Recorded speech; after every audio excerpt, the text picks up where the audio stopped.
Bienvenue sur Africa 24 dans cette nouvelle édition du Morning News. Voici les titres de l'actualité. Ouverture du dialogue national convoqué par le président Macky Sall ce lundi 26 février au Sénégal. Ces concertations se tiennent sur fond de boycott de l'opposition. 16 des 19 candidats à la présidentielle avaient déjà annoncé leur refus d'y participer. Modification du calendrier électoral au Togo. Un décret présidentiel signé le 24 février reporte la date des élections législatives et régionales d'une semaine. Le corps électoral est convoqué le 20 avril au lieu du 13 avril pour renouveler l'Assemblée nationale.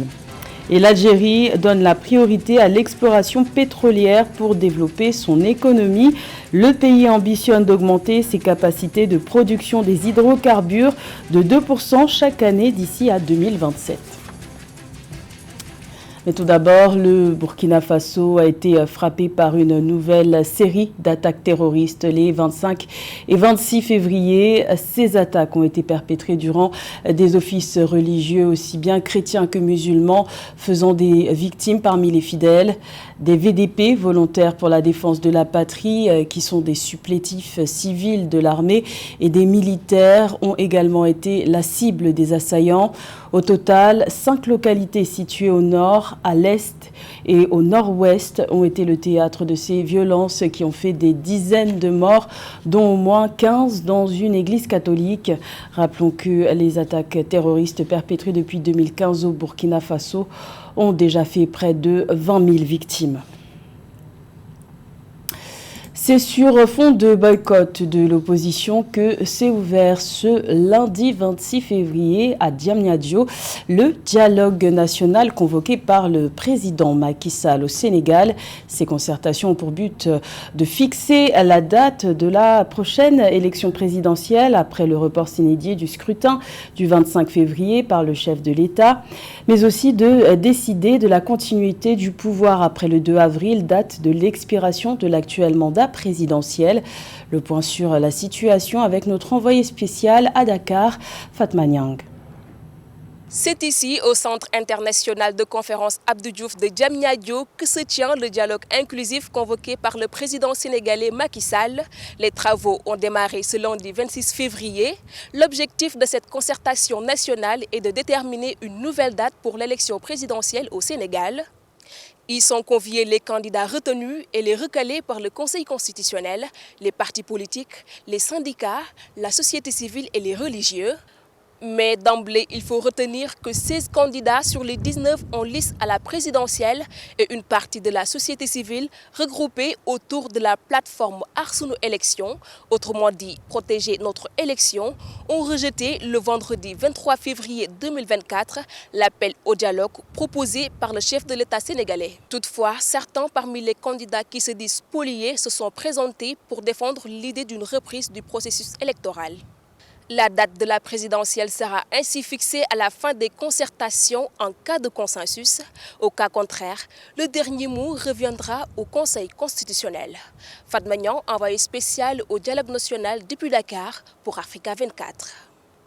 Les Togolais devront attendre une semaine de plus pour élire leurs députés dont le mandat a expiré depuis fin 2023. Les élections législatives et régionales ont été ajournées d'une semaine sur décret présidentiel signé le 24 février. Le corps électoral est convoqué le 20 avril au lieu du 13 pour renouveler l'Assemblée nationale. Alors comment expliquer ce report?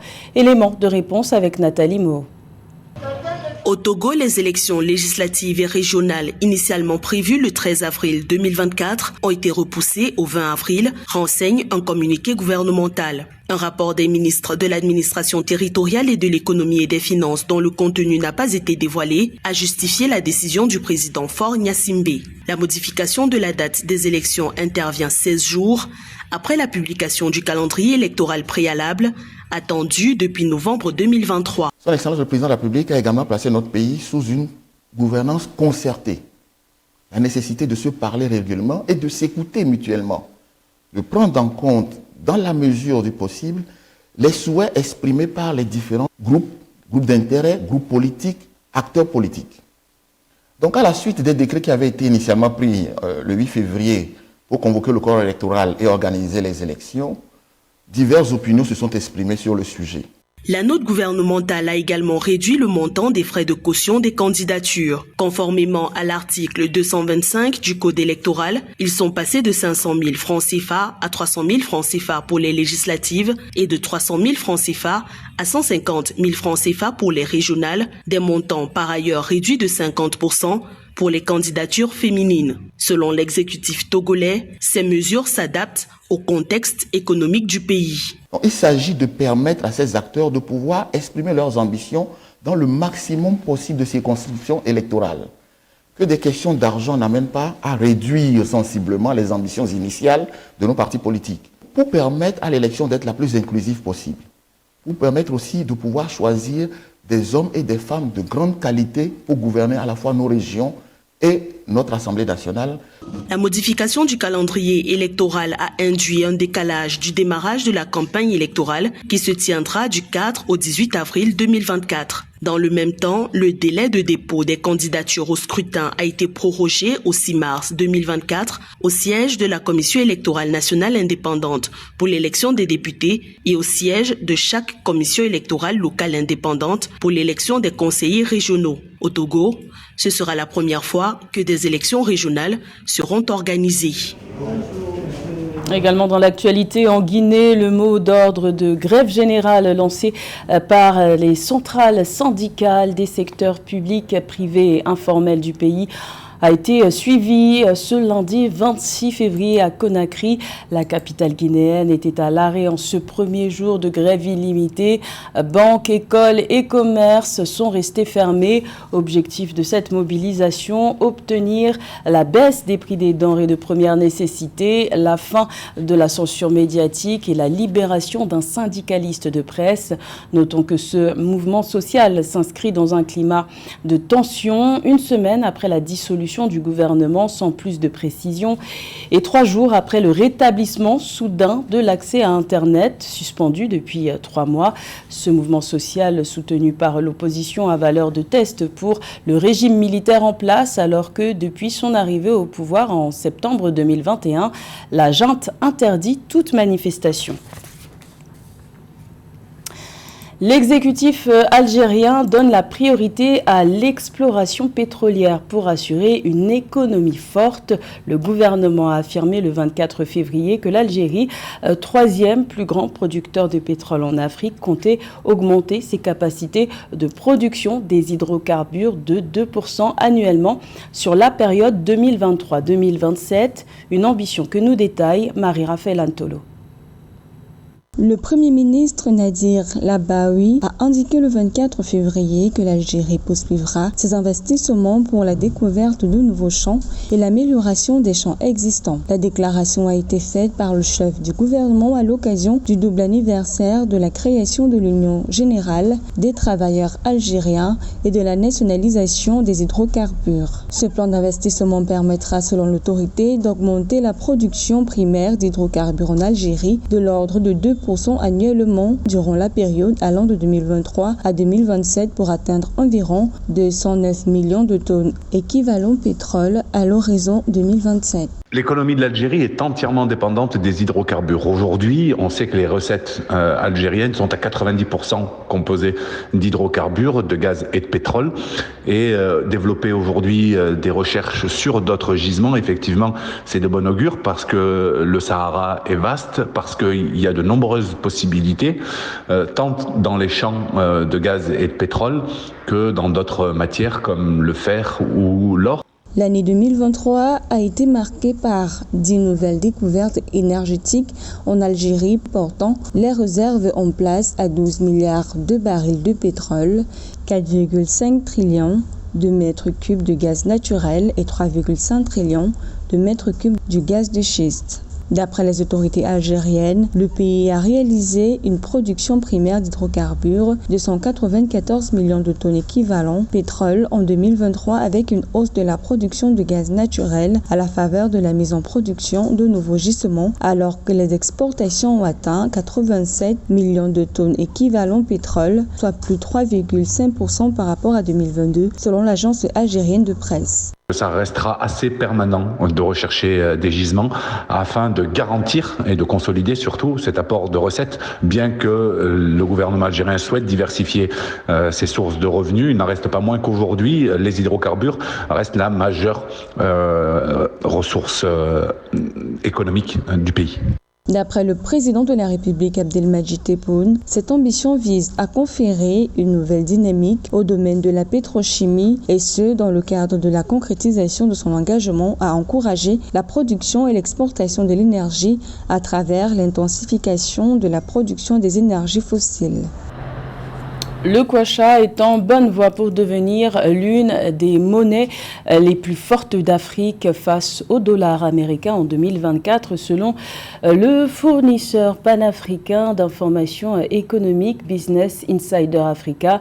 La devise zambienne a bondi en 2024 de 13,8% à 22,8% par rapport au billet vert, une performance que la Zambie doit à la discipline imposée par sa banque centrale. Plus de détails avec Samantha Saberou-Saboubanga. La monnaie nationale de la Zambie, le kwacha, est devenue la plus performante d'Afrique par rapport au dollar américain en 2024. Selon Business Insider Africa qui révèle l'information, le kwacha a bondi de 13,8% à 22,8% par rapport au dollar américain en 2024. Cette augmentation est attribuée au resserrement de la politique monétaire de la Banque centrale qui comprenait une augmentation des taux de réserve des banques commerciales et une hausse des taux d'intérêt. C'est un exemple qui vient de la concordance de plusieurs décisions, non seulement la discipline de la Banque centrale, mais aussi une certaine maîtrise des réserves de change en dollars qui ont permis à la Banque centrale et à la Zambie de discipliner les recettes du cuivre et des autres minéraux. Donc c'est la concordance de cette bonne gouvernance qui a de façon vertigineuse augmenté la valeur du kwacha sur le marché international et cette valeur n'a pas cessé de monter. En novembre 2023, la Banque de Zambie a augmenté le taux de réserve légal pour les dépôts en monnaie locale et étrangère de 3 points de pourcentage à 14,5% pour contrer le déclin de la monnaie. Le gouverneur de la Banque centrale de Zambie, Denis Kalialia, a souligné les mesures prises pour répondre à la demande excessive, en particulier de la part du secteur minier pour accroître davantage le kwacha. Pour équilibrer ces fluctuations, la Zambie pourrait profiter de la nouvelle donne de la zone de libre-échange continentale pour exporter vers les pays africains qui ont des besoins de monnaie aussi forte que le kwacha et profiter donc de ce commerce intra-africain pour stabiliser ses prix à l'intérieur et éviter de frustrer les investissements directs étrangers. Donc les investissements doivent être attirés sur le plan africain et continuer à maintenir la discipline budgétaire et l'équilibre monétaire. La restructuration de la dette extérieure de la Zambie est également considérée comme cruciale pour débloquer les flux d'investissement vers le pays, informent les économistes. Le gouvernement zambien est en train de conclure des accords pour que de nouveaux investisseurs reprennent les mines de cuivre de Mopani et des Konkala dans le but d'attirer des investissements supplémentaires. Promotion des productions féminines du 7e art à Cotonou. La capitale béninoise a abrité du 20 au 24 février la 3e édition du Festival international des films de femmes de Cotonou, FIF Cotonou 2024. 18 films étaient en compétition pour remporter l'Amazone d'or, la récompense suprême de ce festival. Notre correspondant Leftiounou nous révèle la grande gagnante de cette édition. La réalisatrice nigérienne Amina Abdoulaye Mamani succède à la malienne Awa Aliou Ndiaye en remportant l'Amazone d'or au Festival international des films de femmes de Cotonou, FIF Cotonou 2024. Auteur de plusieurs œuvres cinématographiques, notamment de films documentaires, de ciné-doc-films et longs-métrages documentaires, son premier court-métrage de fiction, L'Envoyé de Dieu, qui en 2023 a fait sa première mondiale au FESPACO, a remporté le prix de l'Amazone d'or du FIF Cotonou 2024. L'Amazone du scénario a été décernée par le jury du FIF à la scénariste et réalisatrice burkinabé Eboubié Yasmine Delia Ido avec son premier court-métrage de 26 minutes intitulé Au pied du mur, qui traite du mariage forcé. C'est une jeune fille qui vient d'avoir une bourse d'études extérieures, qui rêve de devenir médecin, mais qui est contrainte de se marier au marabout du village parce qu'elle avait été promise bien avant sa naissance au marabout parce que ses parents n'arrivaient pas à avoir d'enfants. Alors ce film traite du combat de cette jeune fille-là qui refuse de se marier pour pouvoir continuer ses études. La jeune cinéaste béninoise Nelly Béanzin, auteure du court-métrage documentaire de 13 minutes dénommé Corps de femme, a remporté le prix de l'Amazon du meilleur documentaire. Une 4e distinction pour ce film documentaire qui a engrangé les prix du meilleur film documentaire Idriss Diabaté à Clap Ivoire en Côte d'Ivoire et au Festival Émergence au Togo. Après le prix meilleur documentaire au Ciné 229 Award 2023, l'Amazon du meilleur documentaire du FIF Cotonou 2024 constitue la 2e distinction du film reçu au Bénin. Le FIF Cotonou, c'est comme le FESPACO féminin pour moi. Donc c'est vrai que Corps de femme a fait des festivals, mais là, meilleur documentaire FIF, c'est comme un vrai coup de marteau, quoi, comme les Ivoiriens disent. Je suis hyper contente. Ouais. A noter que sur les 5 trophées Amazon attribués, le jury des professionnels du cinéma présidé par Lise Gomis, journaliste et réalisatrice, a décerné son coup de cœur au film qui traite du mariage précoce intitulé La Tâche de la réalisatrice camerounaise Tatiane Tigia. La sud-africaine Sanduela Asanda a remporté l'Amazon Tela Kwamaou de l'interprétation avec son film Mirror, Mirror. Pour avoir formé durant 1 mois une dizaine de jeunes Africains à l'écriture du scénario, Françoise Elong Gomez, scénariste franco-camerouno-béninoise, s'est vue décerner l'un des prix spéciaux de l'Amazon du cinéma africain. La 4e édition du FIF Cotonou est prévue en 2026. C'était le journal de la rédaction. Merci de l'avoir suivi. L'information continue sur Africa 24.